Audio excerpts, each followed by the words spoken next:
Selamat pagi Mbak Riri. Pagi Mbak Windri. Ini Aduh, dia. senang sekali. Saya nggak sendiri, ditemenin sama Riri Badaria, betul? Iya, betul Mbak Riri sekali. ini lovers, seperti yang tadi sempat Farid dan Isti penasaran nih.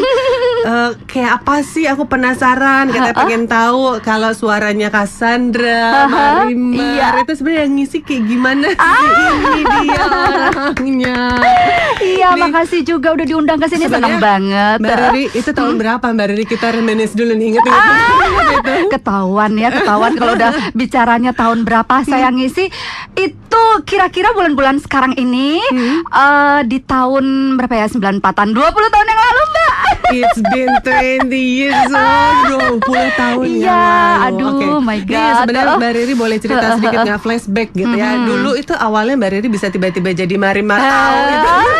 Iya, aduh, seorang Marimar itu emang amazing sekali ngisi Marimar itu, Mbak. Aku kebetulan memang backgroundnya aku teater. Dari SMA aku udah senang melalang buana teater. Terus pas aku lepas SMA itu lagi menjamur, lagi booming banget yang namanya dubbing. Di mana-mana menjamur studio dubbing gitu kan. Ya sudah, aku ambil kesempatan juga dong. Aku coba dari studio ke studio. Jadi aku tuh dulu awal aku jadi kuliah, sambil kuliah aku bisa pagi kuliah, siang aku udah ditunggu di studio Alvintra, terus nanti siang aku bisa ke RCTI, dan sampailah di satu studio yang namanya Arvisco. Sorry Arvisco sih waktu itu Cassandra ya. Kalau Marimarnya aku pas memang Indosiar baru hadir di Indonesia. Indosiar baru merekrut daber-daber. Aku alhamdulillah terpilih menjadi salah satu daber mereka. Dan setiap ada film yang mereka mau dubbingin itu, kita dites, Mbak. Jadi nggak langsung ujuk-ujuk aku jadi seorang Marimar. Aku tuh dites semua daber yang ada di Indosiar itu kita memang kita dikontrak sebagai layaknya karyawan waktu itu ya waktu di Indosiar itu. Tesnya terus apa nih Mbak Riri? Tesnya ya memang kita harus baca naskah, kita harus bisa bagaimana menghayati suatu peran, bagaimana kita nanti kita dihadapkan dengan kamera, kita lip syncnya itu bisa yang jelas sih harus menjiwainya itulah, karena kan film yang kita hadapi ini kan film bisu ya kan, artinya dari kita yang menghidupkan, yang sampai orang kayaknya enjoy, seneng mendengarkan alur cerita dari Marimar itu. Dan terpilihlah aku menjadi seorang Marimar gitu.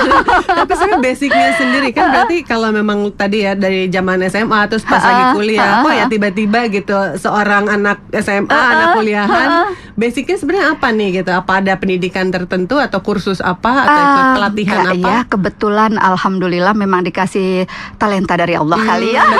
Berarti cuma dari teater. Iya, saya nggak kursus apa-apa. Kebetulan kalau menjadi seorang dabernya kan memang sebelum aku married ya, Mbak. Jadi kebetulan kalau mama papaku seorang bea cukai yang kebetulan memang easy going aja, terserah anaknya mau senangnya di mana. Kebetulan talentaku memang di seni gitu kan, mereka tahu itu. Jadi ya udah, aku kalau pamit mau dubbing jam berapapun, kadang diantar sama adik, diantar sama kakak gitu. Setelah aku selesai sarjana hukum, ternyata ada seorang pria yang lebih dulu meminangku gitu kan, Mbak. Jadi daripada kita ngasih lamaran ke kantor, kita dilamarnya. Jadilah lamaran itu yang di luar kan gitu, Mbak. Jadi belum sempat ngelamar keluar, udah dilamar. Akhirnya aku married lah, sudah gitu.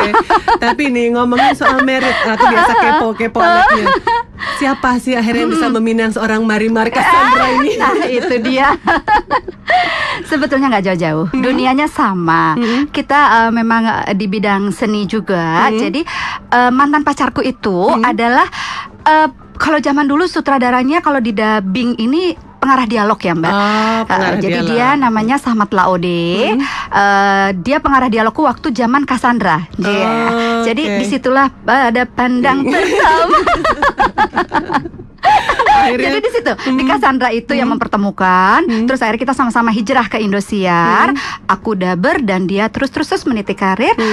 Terus dia juga terbang kemana-mana. Semua stasiun TV udah pernah dia berkarir di sana. Dan yang terakhir kali dia berkarir di GM Produksi Trans 7, Mbak.